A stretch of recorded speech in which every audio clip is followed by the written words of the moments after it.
Hello there. This is Mama Mary, the Soul Diva, connecting with you from across the Golden Veil. Thank you for tuning in to Wayne and I through Cryptic frequencies as we raise the vibration of the universe one pulse at a time.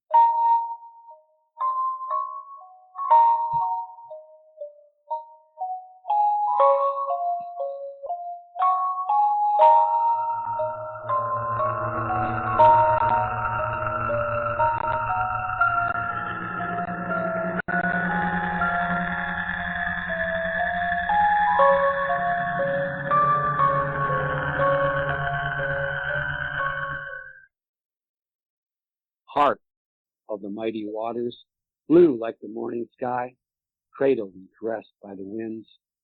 Heart of the mighty nations, whose flags were proud to fly, where the rock fortress stands, blessed in sun-swept glory, like steps to heaven's door. Whom God loves, He gives a home at Mackinaw. Welcome to Cryptic Frequencies, blog talk radio show dedicated to finding the obscure and exploring the mysterious. I'm your ghost hunting host, Wayne Preston Curtis Thomas. Please keep an open mind about things not easily believed as we discuss Michigan's Mackinac Island, its torrent history, legends, and ghost stories with our very special guest, author and paranormal enthusiast, Todd Clements. Warning, we will be jamming the airwaves. Everybody wanted to talk to Todd. So before we get to Todd, have our producer and co-host, Mama Mary Bassett, open the discussion. Let's check in with my buddies from WKTV, the Whole Picture Podcast, Tim Kolean and Brandon Hoezee. This is Brandon Hoezee from Kent County Paranormal and the Grand Rapids Ghost Hunters Podcast. Hi, this is Kim Kolean from the Grand Rapids Ghost Hunters Paranormal Podcast as well. Hello, my beautiful souls. This is Mama Mary. Our next guest is an expert on one of my favorite places.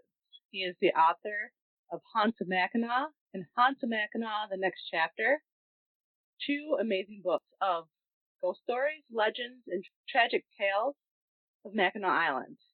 He also has a tour business called Haunts of Mackinaw. Todd, how are you? I'm doing well. How about yourself? Good, thank you. Nice to meet you. You too, for sure. I'm surprised you haven't bumped into Mary. Mary says she's been to Mackinac Island several times. I guess it depends when you're there, because when it's crowded, I try and stay away from the crowds during the day. I stay up in the island, hiking woods and things like that, and then towards the evening when we start the tours, I pop my head out downtown and start doing things. Yeah, my poem says, whom God loves, He gives a home at Mackinac, but apparently, whom God really loves, He gives a home at Mackinac only in the summertime. Don't tell anybody who lives there in the winter that. It is cold. I was up about a week ago just to finish up a few extra things I had to do for the season, to close down for the season, and yep, winter is officially on the island. It's cold. We don't have a whole lot of snow, but it has snowed several times. It just keeps melting off, but it's cold up there. The winds are blowing. No ice on the water yet, which is good, but it's cold. Yeah. For people around the world, Mackinac Island is a pretty small island. It's kind of in between the upper and the lower peninsulas. It sits right in Lake Huron, right, Todd? Yep, it's technically Lake Huron. Anything east of the bridge is Huron. Anything west of the bridge is Lake Michigan. And the waters that connect them are the Straits of Mackinac. Can you see the island from Michigan's mainland? Oh, yeah. You can see it from the lower peninsula and upper peninsula pretty well. The best way to know you're looking at the right place is you'll see Grand Hotel. It's huge, it's white, and it stands out even from 8 miles away on Michigan's lower peninsula. It's about 8 miles from the lower peninsula, and I believe it's 3 or 5, I can't remember for sure. I think it's 5 miles from the Upper Peninsula, and you can see the Grand Hotel. Stands out pretty well. So do most people take the ferry boat over? Is that how they get to Mackinac Island? I would say about 98% of the people take the ferry boat, and those other 2%, they fly over. They actually have an air taxi officially now. We've always had a company. It's called Great Lakes Air that would fly scheduled flights in the winter. You call them up, and you could get. It used to be $28 for a one-way ticket to the island, but they started doing more scheduled taxi type service where they actually have yellow planes that look kind of like a taxi cab, and you can fly on and off the island. I think it's $50 now though, so it's a little more pricey, but some people do fly on. Oh, okay. Yeah, the ferries only go till a certain amount of time. Okay, so yeah, you may have to fly in. If you're you get stuck on the island after the last ferry. Yeah, I don't know, because now they don't allow any cars on the island. Isn't that right? There's no car. Well, technically there's no privately owned cars. There are an ambulance, fire trucks. There's a few state vehicles. When they absolutely have to use it, they use it. If you go up there enough, you will see an ambulance or a fire truck once in a while. They have police cars. They had 2 police cars. I didn't see the other one at all this year. They're like Ford Explorers, and they're just if somebody needs help and they're on the other end of the island, they use that for emergencies. So I hadn't thought about that. That makes sense. You wouldn't have to want to hitch up the horses to draw get the fire truck somewhere. Yeah. I've ridden in 2 cars and got to drive one for a block. So I've driven a car on Mackinac. And you get to know you get to know people. And I had a state park guy that worked on the island. He's like, don't tell anybody I let you do this, but I'm not going to name his name. He said, you want to drive the car for a block? I was like, oh yeah. And one of the fire department guys, we were heading home, and it's a hike to head home, and it's walking. I live way up the hill, and he's like, it was raining, it was horrible. He's like, you want to ride? And that was the other time I got to drive in a car or ride in a car on the island. Oh yeah, essentially the island is a state park. About 80% of it's a state park. Used to be a national park. It was actually the second national park in the United States next to Yellowstone. But that was when the fort was active. When the fort was no longer active, it started to transfer over to state park. They made it state park instead of national. Kind of wish it was still national, but I have no say in that one. Right. Yeah. In the poem I read, it talks about the flags, the different flags that were flying, and it talks about this rock fortress. I'm guessing you know exactly where they're talking about. Well, I don't know when the poem was written. I know the poem, but I don't know the date. If it's very old, if it's before the British built the fort, they're just talking about the rock bluffs around the island, because the island is basically surrounded on 3 sides by up to 200-foot tall sheer rock cliffs and big bluffs. And if the fort was there, they're probably talking about the fort as the rock fortress. Okay. But the island has changed over the years, so I don't know the date on when that poem was written. If it was before 1770s, I would be willing to bet they're talking about the bluffs. After 1770, when the British were there, it's probably the fort. They built the fort back in the late 1700s. And it was part of the Revolutionary War. So it is actually a British fort from the Revolutionary War. A lot of people think it's an American fort. No, we just took it over. Right. Yeah, it's had quite a history of people wanting to take over the island. I think it started with probably Native American Indians. Yeah, it's the location of it is where 2 of the Great Lakes meet, and it's not super far from the river that goes up to Lake Superior as well. I mean, it's not close, but it's doable if you needed to go there. And Well, it's like the whole thing. It's just kind of been a central hub for so many tribes and the British, the French, the Americans. It was a strategic location. It was a good location for the market with like fur trade and fishing and everything. Right.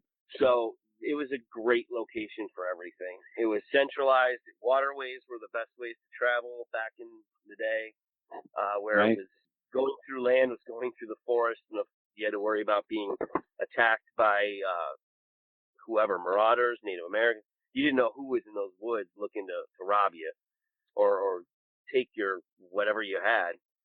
And so the waterways were a little bit safer and a lot faster. So that's why it became so important, because it was kind of halfway between major ports, say like Chicago, Detroit. They go from Detroit to Buffalo and Erie, Pennsylvania. It was just kind of a stopping point. And a lot of people would go there. They'd drop off their things, and another ship would come and take it somewhere else. And it just became kind of a shipping area. It was big during the fur trade. And fishing was a big thing there, too. Okay. Brandon, do you have something you wanted to add? I was just kind of add to that, because it's just like back then, it's like the lakes were a highway system. So if you have a fort right in the middle of the highway, that's, yep, a huge control right there. Yeah. Todd, do you think when they did construction that they were like digging up graves of Native American Indians? Well, that gone? The British records don't have a whole lot. There's not a lot of records about Fort Mackinac on the island when the British had it. They have a post cemetery. Nobody knows where they buried their soldiers that were there, that died when the British had it. So the records are kind of hard to find when it comes to that. But we do know from American records that finding remains of Native Americans was commonplace. There's a huge park out in front, down below the fort, underneath the bluffs, that is now it's a park. It's considered one of the best people watching parks, I guess, in the world. And when they had the fort and it was staffed by the soldiers, they decided that they were sick of eating the rations that they were given, and it was a lot of dried meat, and they needed more balance to their diet, so they turned it into a farm. When they tilled the land up to put a farm in, they estimate over 1,000 sets of human remains right there in front of the fort. And back then they weren't that valuable, so they just kind of tossed them away. And sometimes they'll be in the lake, they'll be thrown in the woods. I mean, people come across them occasionally. They don't know whether they were from the fort. They don't know whether they were there from another cause.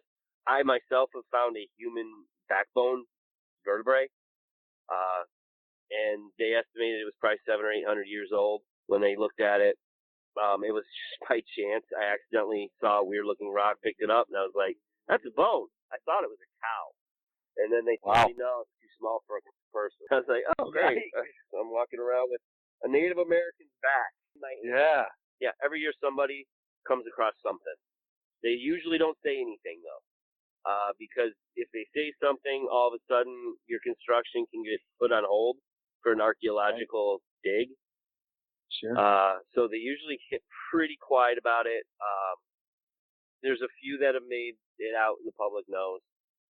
The building that we have our tour booth, our tour headquarters, when they put a basement in there, they found sets of remains from Native Americans and Europeans. They don't know who they are, but there was a cemetery kitty corner to the back of the hotel that we're in. So over time, dirt shifts, mud, rain, we're talking 200 years, the bones kind of shimmy their way towards the lake. And when they put the basement in and dug it out, they found those remains we think those were from the cemetery that used to be near where we are, which is no longer, they said they moved them all, but we knew they didn't, because we had some records that said some graves were never claimed and they left them. Sort of poltergeisty. That's tragic. And the Native American ones are still waiting. It's been 5 years for a tribe to claim them. They're sitting at the city hall, in the police station, in a box. So they've never claimed them. They've called up this. Oh, yeah. Well, we talked about you're an author of Haunts of Mackinaw, and then you followed that up with Haunts of Mackinaw, the next chapter, and you do your Haunts of Mackinaw tours.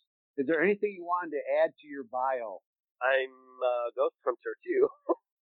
Ghost hunter. I thought actually, you were. But when I started, I mean, I'm going to show my age. I was 12 years old when I started. It was in the 80s.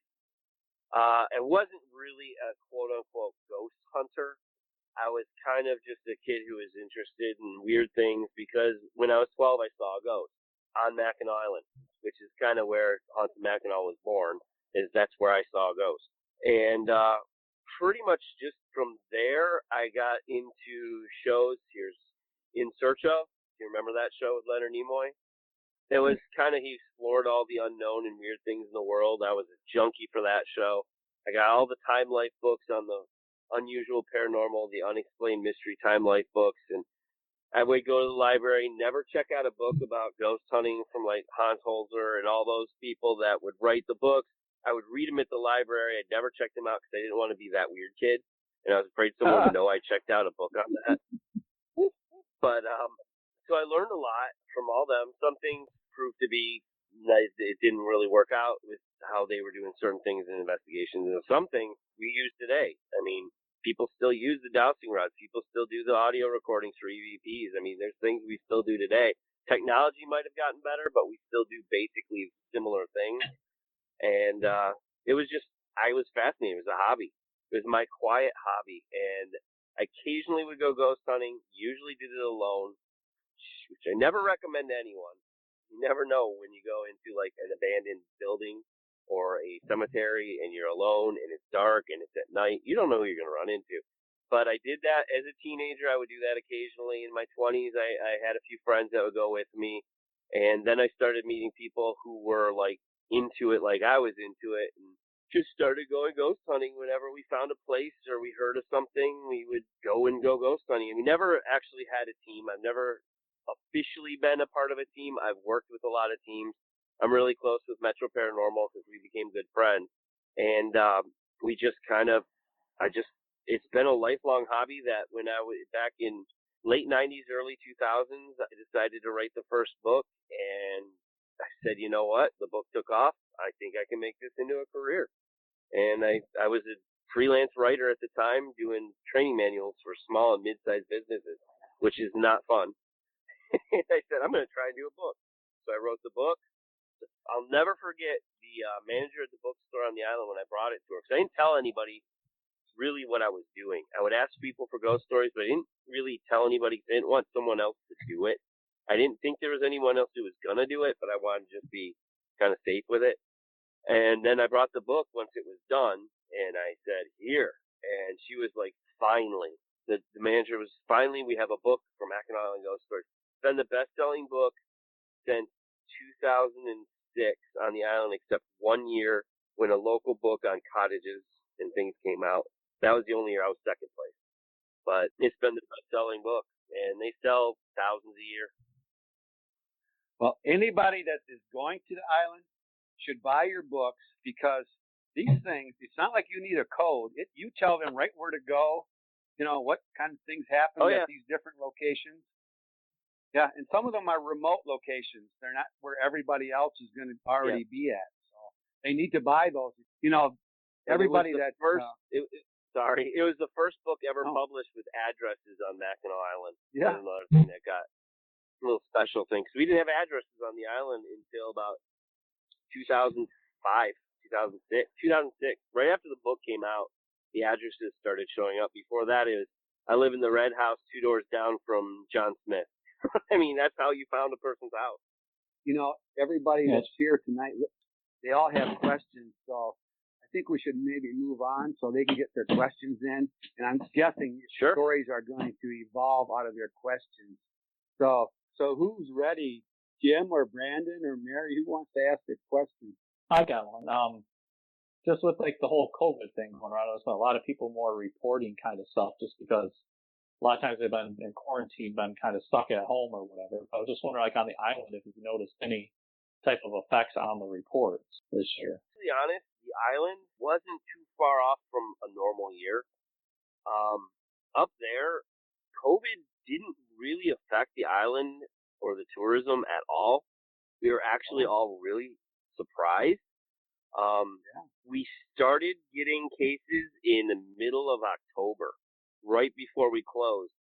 Everybody started saying, "Oh yeah, they got COVID. Oh, so and so has COVID." No one died, thank God. Two people did wind up one was in March. He was a winter worker. He wound up on a ventilator, and one person in October was on a ventilator for a day. But they all recovered. Everybody was fine. So we got lucky with that. But yeah, we were all prepared to have like the worst season we would ever have. Everybody was short-staffed. We didn't hire as many people because we didn't think we'd need as many people. And we were all wrong. Everybody was like, "We're so sorry, we're short-handed." There were nights where our ticket booth couldn't open because we didn't have enough staff to do it. But we sold tickets online, and it wound up working out just fine. So, but as far as paranormal activity because of COVID, it was no different than any other year. We get reports on certain places and things, usually places that we are familiar with. A lot of sightings in the Biddle House, which is a historic house on the island, which was empty this year except for construction crew. But people would see somebody in the windows late at night, and they'd be like, "Wait a minute, why is there somebody in the window there at night? They're closed, and it's a girl, and the only people going in the building are basically they're all guys doing construction during the day." Still active. Didn't necessarily pick up the activity, but. Hi, Todd. Can you hear me? Hi. Yep, I hear you. Hi, because I'm dying to hear a good ghost story. Sure. So, I want you to dive right into it. So, I don't know, what's the most active part of the island? Where have the most reports come in at on that part of it? For me personally, Mission Point is my most active location. It's a big resort. This used to be a college. That's where I've done more investigations than anywhere on the planet. I've lost track of the number of times I've investigated. It's hundreds of times.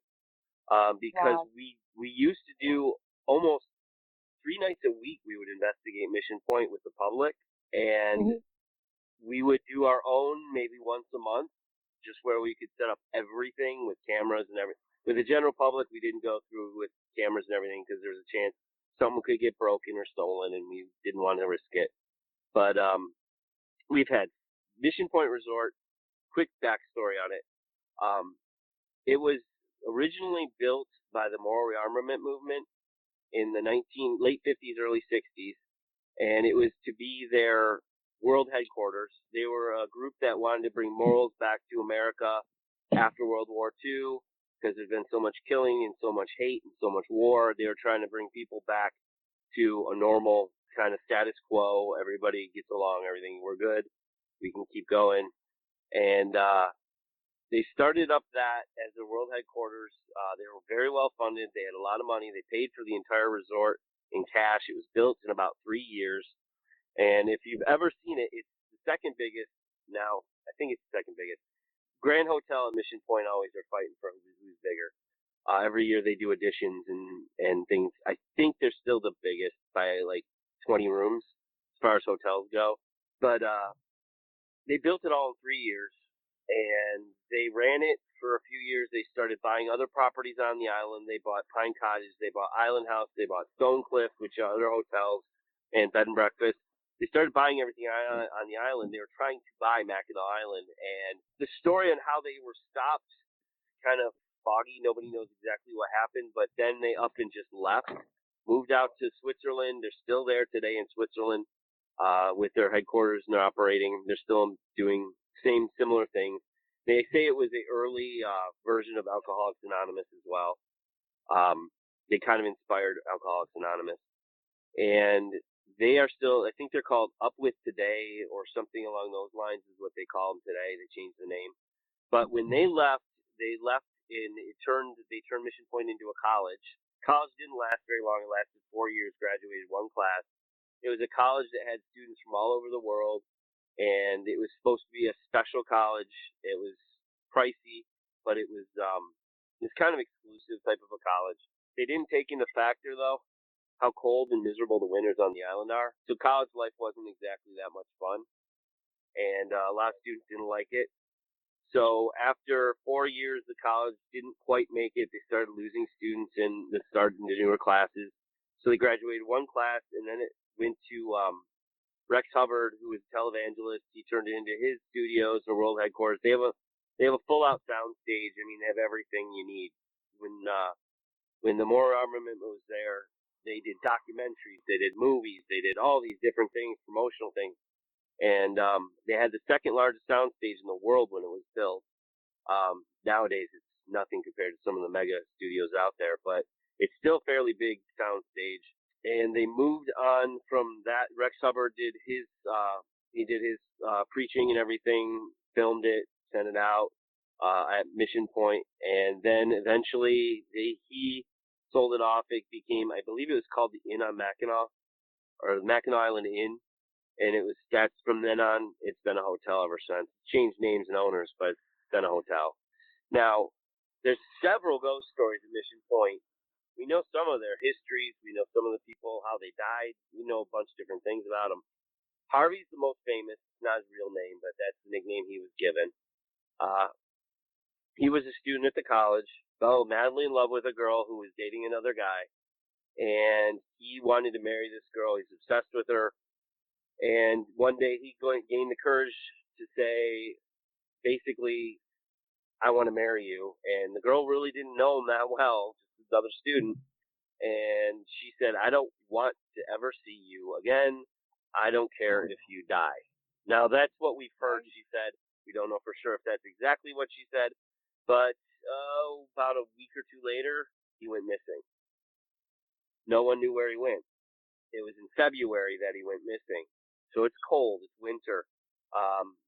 Nobody knew where he was, and he was a missing person, and it just kind of stayed as a missing person. His home life was kind of rocky. He had a lot of problems with his dad, apparently, from what we found.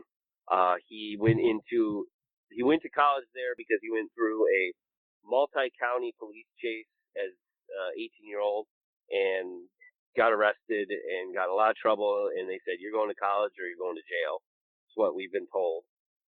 And he said, I'll go to college. So he went to college. He went to Mackinaw College, which is what Mission Point Resort was at one time. And when he went missing, he went as a missing person, but because his home life was kind of rocky, they thought he just took off. He just disappeared. No one knew what he did or what happened.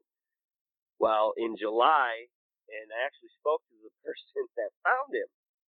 That happened this year, actually. They came forward and said, yeah, I was there. We were on riding horses, and it was the right location. They told me the whole story, everything. They had all their facts right, things that most people wouldn't know. So I was pretty sure I was talking to the right person. And they were riding horses, and they got off their horse to fix their saddle, and they noticed some clothes out in the trees, and they got closer, and it was Harvey. It was the guy who went missing. Pretty badly decomposed. It was July when they found him. And they reported to the police, and they did an investigation. They found him. He had a rifle. It was his rifle, and they ruled it as a suicide. However, I talked to a state cop who looked over when I was doing the Freedom of Information Act on getting all the information on the police reports and everything from what happened. He looked it over before he sent it to me, and he said, you do know this is a suicide by the paperwork, but if you read the paperwork, there's a pretty good chance it wasn't a suicide. It looks like they just wanted to close the case. He was shot twice in the head. That's where the cops. That's pretty hard to do. No, it's hard to do with a rifle, long barrel rifle. Yeah. It was Marlin was the rifle. It was a gun, and he said you get one shot off, but with a rifle to get one shot off, if it was a grazing shot, maybe, but these weren't grazing shots. These were. One looked like it was under the chin, he thinks. The other one looked like it was from the side of the head. Side of the head with a rifle after you shot yourself in the mouth, or either or, it doesn't matter. Right. They found skull fragments in different directions, and they were far enough away that they said it looks like there were 2 entry wounds. They said it's a suicide, and it'll never be reopened because it was closed. The family closed it. Everybody closed the closed case. You're not going to open it. but he said it looks more like it was staged to look like a suicide. And the girl did have a boyfriend. So the rest is what we kind of, our imaginations went wild, and we figured, okay, the guy found out he tried to propose to his girlfriend, got into a big argument, whatever, took him out drunk one night at a bar, got drunk at a bar one night, befriended him, so to speak, and then went for a walk. Let's go for a hike. It's cool. It snows on the ground. Yeah, let's go for a hike. Talk. And he had his gun somehow. He got his gun, planted it out in the woods, and then took him out. We don't know that for sure. His roommate did talk to one of the people with Haunts, because they do a reunion every so many years, and one of the other people that work with Haunts actually ran into his roommate, was talking with him at a bar, and it was just by chance, sheer chance. He said he didn't kill himself. Somebody shot him. So he haunts the island? We think that now he haunts Mission Point. He's not a bad ghost by any means. He's a practical joker. He's a flirt. He's the ghost I saw when I was 12 years old, because I've seen pictures of him now, and it's pretty similar to the guy I saw when I was 12 years old. And I've seen him 2 times. When I was 12, I saw him a few years ago. He was standing right next to me when we were doing one of our ghost hunts. I was following one of our ghost hunts that was being led by a tour guide who is basically in training to run their own ghost hunt, because I couldn't do them every night. It was getting to be a lot to do them all the time. And he knew how to do ghost hunt. He knew everything, but I was just making sure that if he needed me, I would be around. He did not know where I was. No one on the ghost hunt knew I was there. I was standing in the Mission Point Theater. They have a full theater. Somewhere in Time, if you ever seen the movie, that's the theater they used for the play in the movie. And I'm standing in the very far back by the projection booth. There, he's on the stage, the tour guide that's telling everybody what they need to do, because we're about to start the ghost hunt. They're all sitting up in the front rows, facing the tour guide to find out what. And I'm standing in the very back. No one knows I'm in there. I'm in complete black, because when I ghost hunt, I usually wear black, just so people know that if you see black, it's me. And I have a flashlight on my head, usually red light on my head. But I didn't have the flashlight on. I was watching him. I didn't want him to know I was watching him. And I'm standing there watching him, and there's somebody all of a sudden standing next to me. And I turn to look, and there's nobody there. I turn my head back, and there's somebody standing there. They had a horizontal striped shirt, short blonde hair. They were moving. They're shifting weight, crossed their arms, scratched their head. Every time I looked over, there's nobody standing there. But out of my peripheral vision, I could see him as clear as I could be. There's somebody standing right next to me, but I couldn't look straight at him, and he disappeared.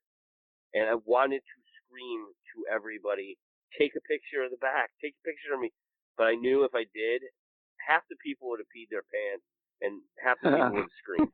Because they're already on edge. They're about to go ghost hunting. They've never done it before. They're scared to death that they're going to have a ghost.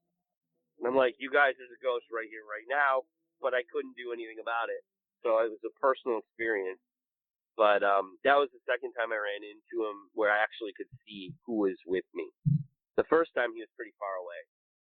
Second time he was right next to me. And I was freaking out because I wasn't scared. I was just excited because I knew who it was. I knew he was standing by me. And he wasn't scared of me because we'd done ghost hunts. We'd had so much EVP work, and we've had conversations with him at times. He's answered questions and so many different things that he knows who we are. He's even said my name. I have several recordings of him saying, well, we think it's him because you can't tell when it's a voice, but it's a man's voice, and it says Todd, and I'm like, yeah, and nobody said my name, and that was on there, and it's clear, really close by. He says your name. He knew a few people that work at Haunts over the years. Yeah, worked with us for multiple seasons and went on the ghost hunts a lot. He got to know their names too, and some of the names are unique. One name is Lemick. It's not a very common name, and we would get EVPs with that name, and we're like, wow, that's not a mistake. That's actually an unusual name, Lemick. Right. So it is creepy when they start calling out your own name. Yeah, that's creepy. Mama Mary, you got something specific? I do. Something specific? Okay. Last July, I took my family up to Mackinac Island, and we actually went on like the carriage tours. Don't tell my husband Sure. how much that cost. It wasn't like I won't. horribly expensive, but it wasn't cheap It's a either. lot but it more was than worth we it. are. I'm glad. So what I'm wondering is, my kids after that experience, they started bugging me to rent a place for one night up there and to go on like a ghost tour. So obviously that would be you. So tell me a little bit more how I Right. would do that and what it's all about. Well, we do the ghost tours. We open up in May. We don't have the date set usually until sometime in March or April, our opening night. We run every night except the 4th of July, or if there's really, really, really bad weather. Sometimes we'll cancel. Lightning, hailstorms, wind, tornado watches, those types of things we'll cancel. We go out in the rain. We give ponchos for free to guests who join us if it's raining, because it's kind of fun to actually go out in the rain. It's kind of creepier. And we run until most of the hotels, if not all the hotels, close down in October. Usually a few days before Halloween, that is our last tour. And like I say, 4th of July is the only night we don't go out because fireworks are really hard to do a tour in. The crowds are busy, the fireworks are loud, and so we just say that's our one night. We don't do anything. We have our main ticket booth is in the Bicycle Street Inn, which is a hotel right downtown. We're in the atrium of the hotel.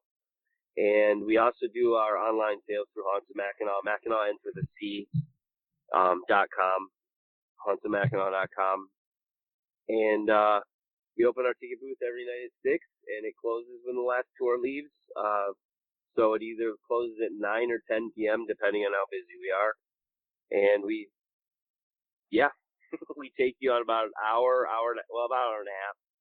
Walking tour. We stop at some of the spots. We can't do everything because it would take 8 hours, 9 hours just to walk through downtown and tell you every single story. We just pick stories. We change them every year. We change them a little bit. We keep the best ones in all the time. And we tell you the history, some of the dark things that have happened, murders, suicides, crazy things. The ghost stories attached to some of them. So you get a little bit of everything.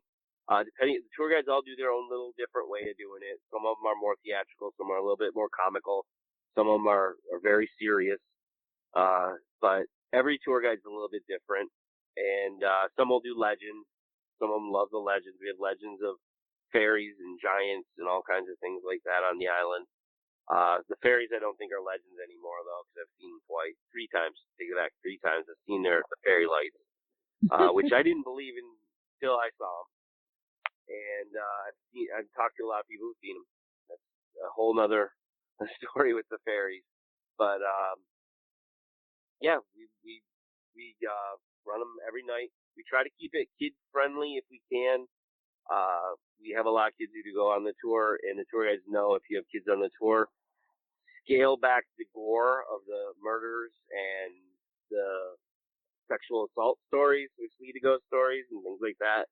And we have ways to try and tell it so that it's not too bad. We say we're PG-13. If you've seen it on the nightly news, we don't go past that. Yeah, that really sounds like fun. I think we'd all love to do that. I have a specific question. I'm thinking, I have no knowledge of this, but I'm thinking maybe you've been out researching for a new book. I'm always looking for more stories, and I'm piecing together the 3rd book. It's going to be the last one, I think. That's what I've said before. It's going to be the final chapter, I think. Okay. I hope.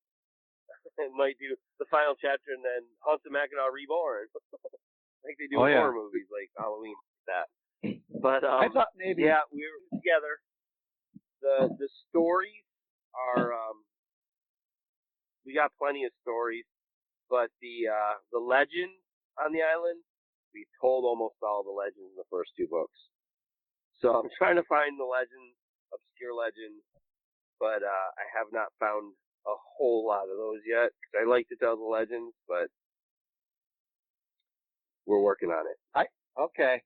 I thought maybe you were ready to like write something other than Mackinac Island, maybe something on lighthouses. Do you think they're? I've been toying with some other stories. One, I could get in a lot of legal problems doing, which I've kind of been. It's on the back burner. Oh yeah, the research is there. The book is ready to go. I just got to write it. But I talked to a lawyer about what the places I want to talk about in it, and he said, yeah, that might be a problem if they don't want you to do it. Okay. We're talking about multi-billion-dollar corporations, and they have ghost stories, and yeah, let's just leave it at that. They said that I could get in trouble if they decided to, because their legal department is like hundreds and hundreds of people that are just looking for people that they think they can go after because it makes them look bad. But I don't think ghost stories make them look bad, but death does. They don't want to hear about that. So it's on the back burner, but that's a book I've wanted to write for a very long time. I wondered. I mean, I didn't know. I know you went on vacation this year. I thought maybe you were out actually doing research. In your first book, you mentioned fairies, dwarf fairies and giant fairies. I wonder how big does a fairy have to be to be considered a giant fairy?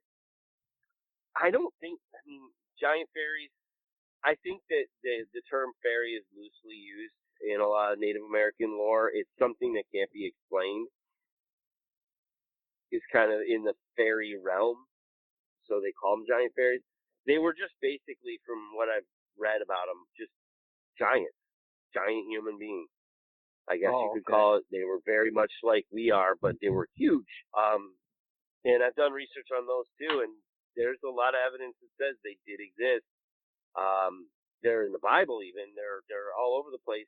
They find these bones, and the Smithsonian supposedly had a lot of remains from giants, and they destroyed them because it messed up the history of mankind, because it was something that didn't fit in our history, and they didn't want to keep it as part of our history. It messed everything up.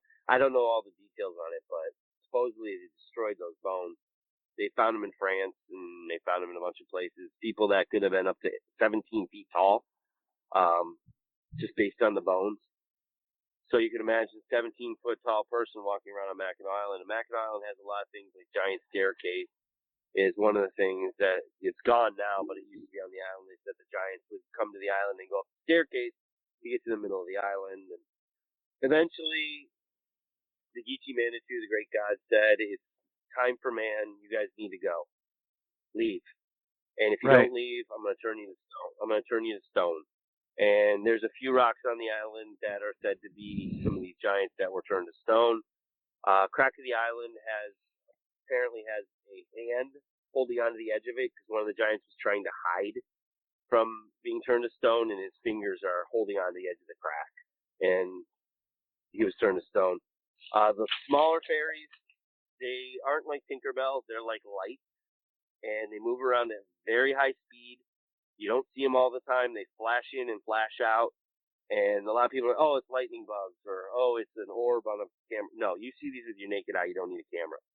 I've seen 3 of them, and they literally, out of nowhere, always near, like, in the woods or near gardens. It's never downtown. At least I've never heard any downtown. And they just show up. All of a sudden, boom, they're there, and they move sometimes. I had one move in front of me that speed, it had to be going 70, 80 miles an hour in front of me. And it just took off over the lake. And I have no idea what it was. It's about a little bigger than a softball.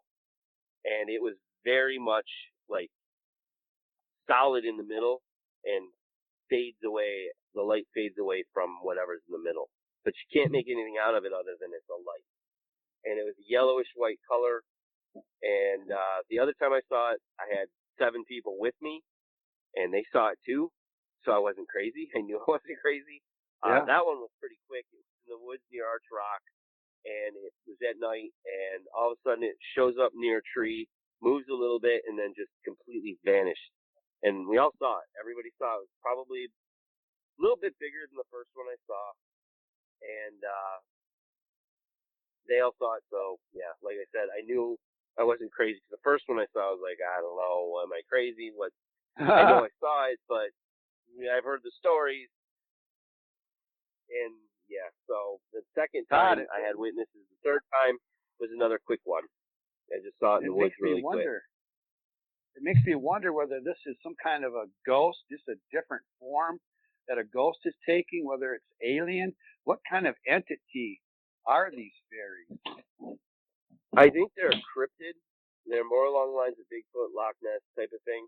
I think they're a living creature that is not visible to human eyes because our eyes actually really suck for what we see. Oh, yeah. We see a lot, but we don't see a lot. And I think there's something that their natural color, I guess you'd call it, the frequency of the color of what they appear as, we can't see it with the normal eye. But occasionally they change color to a color we can see. And when we see them, they're in our eyes spectrum, and we can see them. It's like cuttlefish can kind of disappear. Chameleons, they have the ability to camouflage so that we cannot see them. And I think there's some sort of a flying cryptid. What they really look like, there's fairy tales, but I don't know if those are true. Yeah. I don't think they're little winged people. But then again, I could be wrong. I don't know for sure because I've never actually seen what they look like. I've seen their light. That's all I've ever actually seen. What you're saying makes sense because we are limited on our eyes, you know, the spectrum, and especially if they're moving at this great speed that we might not be able to actually focus on them. I always wondered about those. Yeah, and you talk about those in your first book. I'm not sure if you mentioned those in the next chapter or not. But I talk more about them. Okay. I just want to add, like, it being cryptids and stuff, like, sure. I went up on a Bigfoot hunt up in the UP this past fall or whatever, and we're all looking for Bigfoots, and we all started seeing the fairy lights up there. So it's, I kind of wonder if they're almost kind of connected, you know? Yeah. When I've done my research on the fairies, they're everywhere. The only place they haven't been seen, they've been seen on every continent but Antarctica. So they're everywhere. They go by a lot of different names, too. Right, different names. And there's a natural phenomenon called firefox, but that's going to appear in the woods where the wood is actually rotting. It's not going to move. It's not going to fly out at a high speed. So, but yeah, there are things. Right. You know, it appears as a blue light, firefox. We probably should move on, believe it or not. I know we're going. Upcoming. Do you have any upcoming things, or is it just going to be when you start up next year? Yeah, with COVID, it's kind of been, don't know what's going on. So, most of the things that we would do is, we don't know. Yeah, I know. You were supposed to be on our show, on our TV podcast, and now we have restrictions at the studio again, so we're up in the air also. We do have, our big thing is we're on TV now. We're on Comcast and Uverse, so Comcast 25 and Uverse 99. They show us on Monday nights at 11, and then Saturday night 12:30, 12:45. It was 1 o'clock this last Saturday. Mary, you got upcoming? The next thing I have coming up is on December 19th at our store across the Golden Vale at 325 East Green Street in Hastings. We are doing how to make a shaman stick. We've got a bunch of walking staffs, and we're going to bring people in and show them how to make their own spiritual walking staff. Oh yeah, and I've seen some of those walking staffs. They're pretty cool. They're pretty amazing. Brandon, upcoming? I got nothing, man. COVID and it being past Halloween, there's nothing going on. Everybody's hibernating.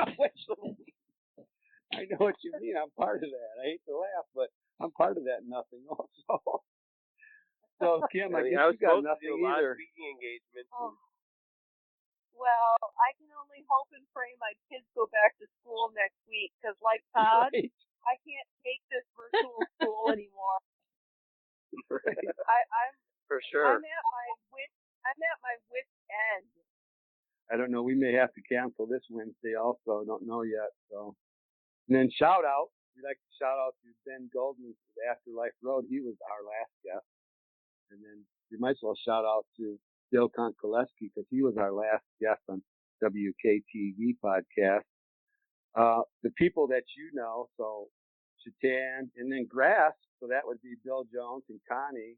I know you know those guys, Todd, well. Yep. Oh, yeah. Exie, yep. Yeah. Exie Susan Smith. Yep. And then, I don't know, do you know the Duchesnes? Reverend Duchesne. I think so. Sounds familiar. Okay. I'm usually pretty horrible with names, actually. Yeah. Well, do you want to do any shout outs? Names are iffy. We were doing a little name dropping. Oh, I know another one. Kathleen Rydell Ketson. Because we were talking with Kathleen. Yeah, Kathleen. And then did you know her sister also?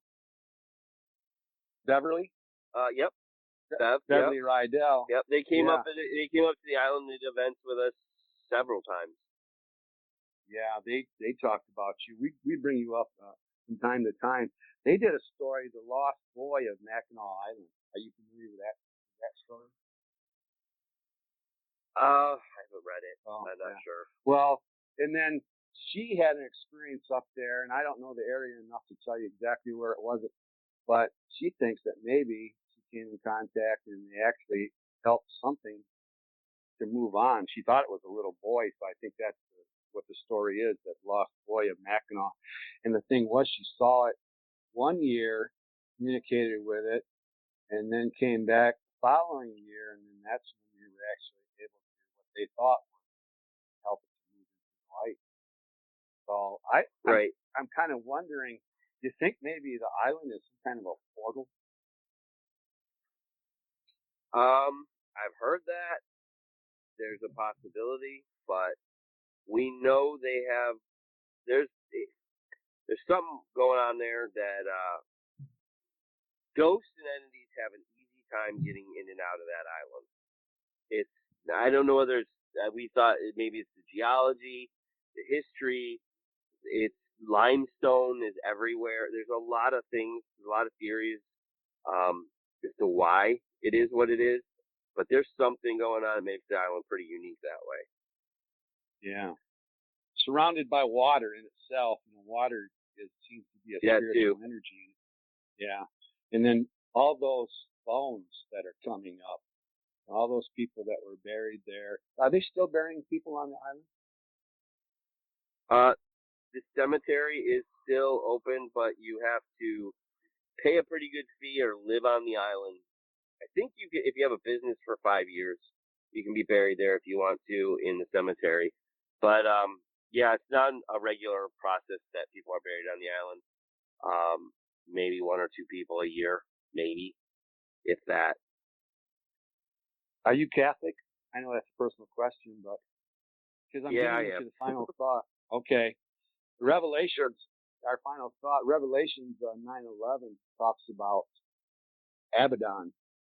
It's actually the destroyer, the angel of the abyss, the king of the plague of locusts. So, 9/11 is Revelation. So I'm just wondering if maybe I want to play something for you.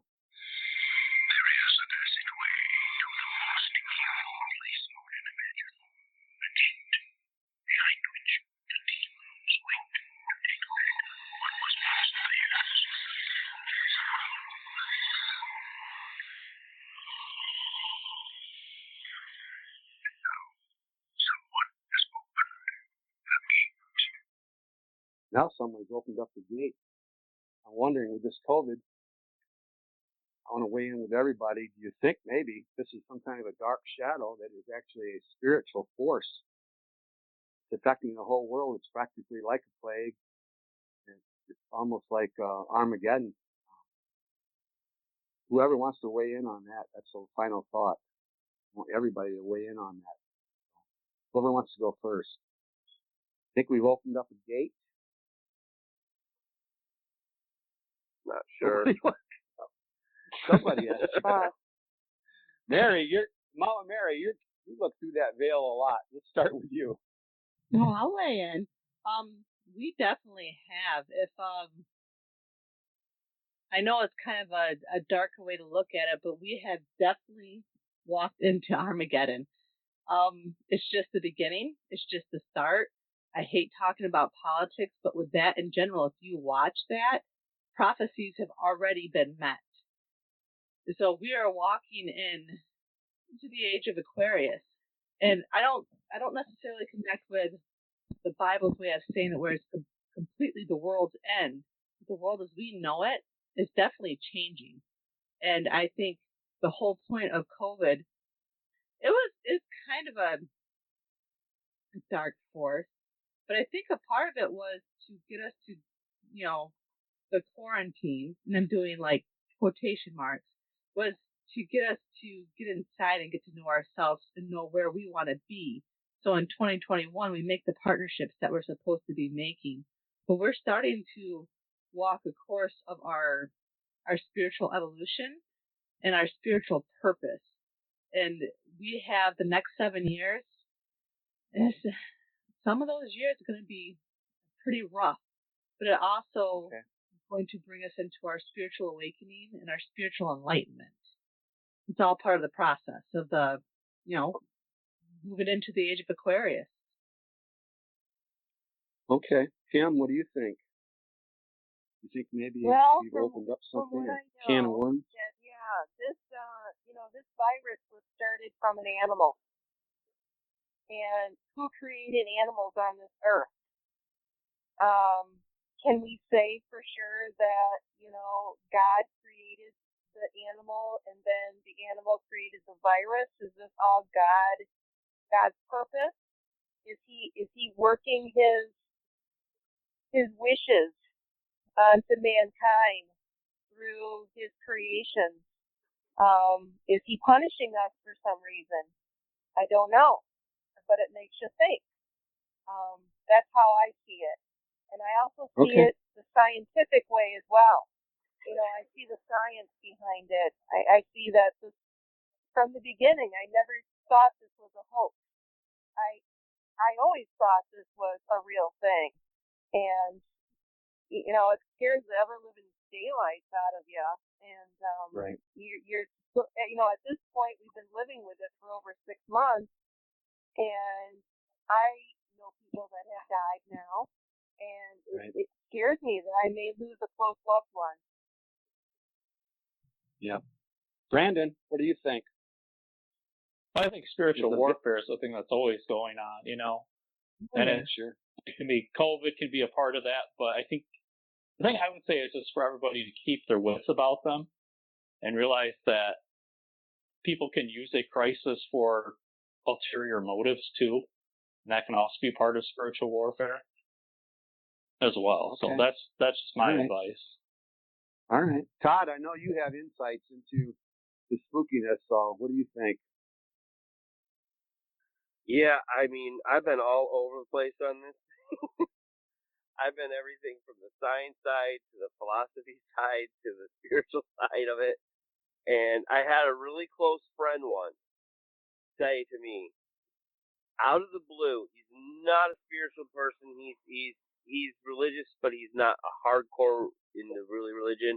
He has faith, but he's not a practicing like Christian, or he's not practicing, but he has faith. And he said, out of the blue one day, he was walking out the front door of his house. He lives down in Florida, and he said, a voice talked to me like somebody was standing next to me and said that, because it was right towards maybe a month into COVID. He said the voice said, he was like, we need a miracle. He kept thinking we need a miracle here. And the voice said to him, this is the miracle. Mm-hmm. COVID, as horrible as it is. He said, this is the miracle. It's going to clean house. Yeah, it's changing the world. And it's changing the world. You're seeing some people for their true colors. You're seeing the good, the bad. You're seeing all sides of things. And COVID brought it out of a lot of people who they really are, their real character. Yeah.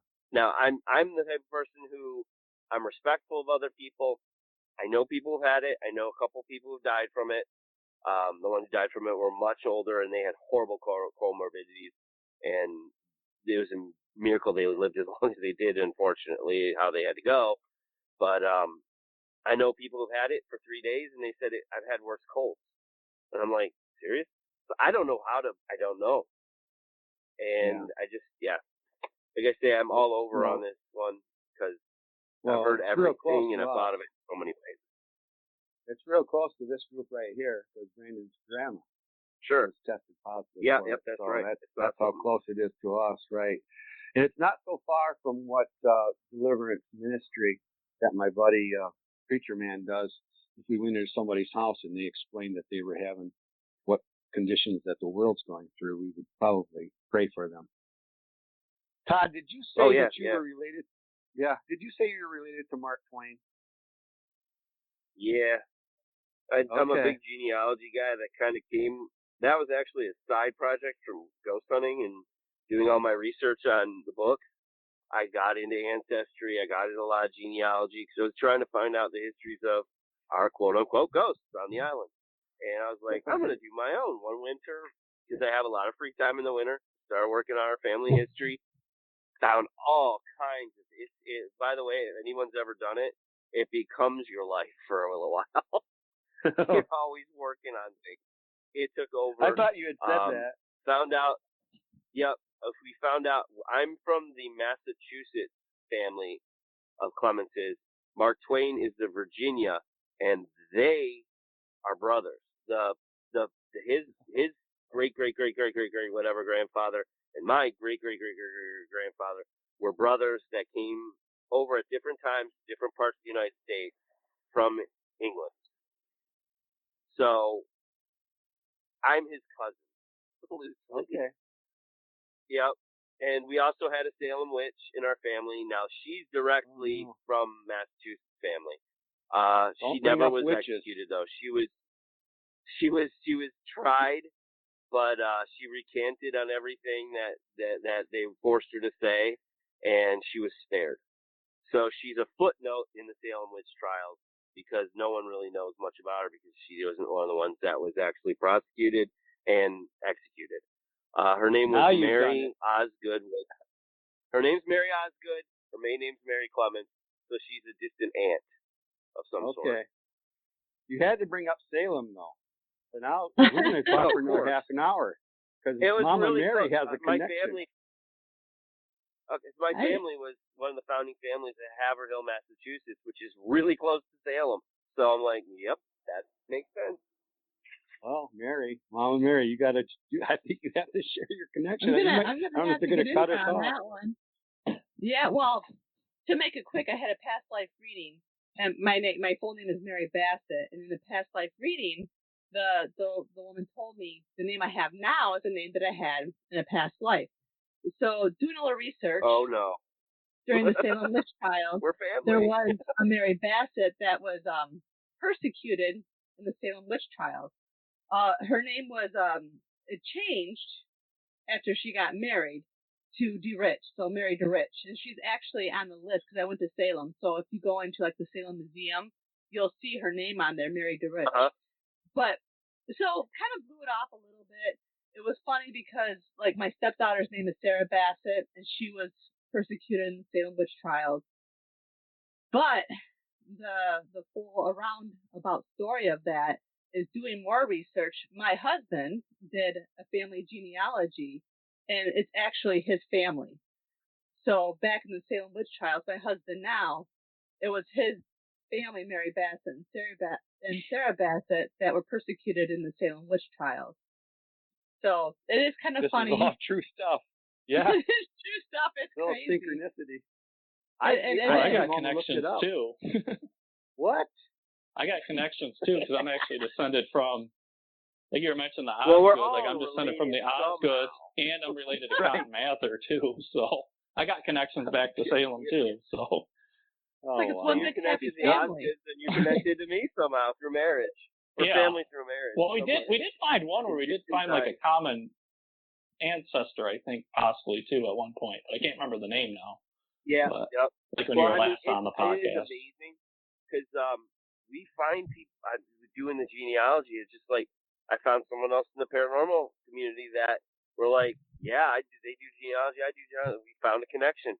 We're like, really, we're distant cousins. We never knew. Yeah. Synchronicities, they're spooky. Well, the reason I asked you about being related to Mark Twain is I always end the show with an inspirational thought. So what I did is I picked out something from Mark Twain. Mark Twain says, kindness is the language which the deaf can hear and the blind can see. So we can't get enough of that right now. Kindness and understanding. And I mean, if that guy cuts you off on the road, I know normally you'd flip him off. Let's not do that right now. Couldn't agree more. Something. Yeah. So kindness and understanding. Go ahead. I was gonna say one of my favorite quotes from him is a little bit funnier. Mine is, "If they don't allow cigars in heaven, then I shall not go." Oh no! Because he was an avid you like cigars? Oh yeah, I do. Okay. I always thought it was funny that he said that. Here's one you might appreciate, although we're going on and on. But Red Skelton said, "All men make mistakes, but married men find out about them sooner." True. So true. So I think too. Todd, you might be able to relate to that. I know I can. That's it. Thanks so much. I've been married, everybody. 20 years, so yeah. Yeah. 30 for me, 30 some. My wife's not here to give me the exact number. Kim, Brandon, Todd, Mama Mary Bassett. What a show. Thanks so much.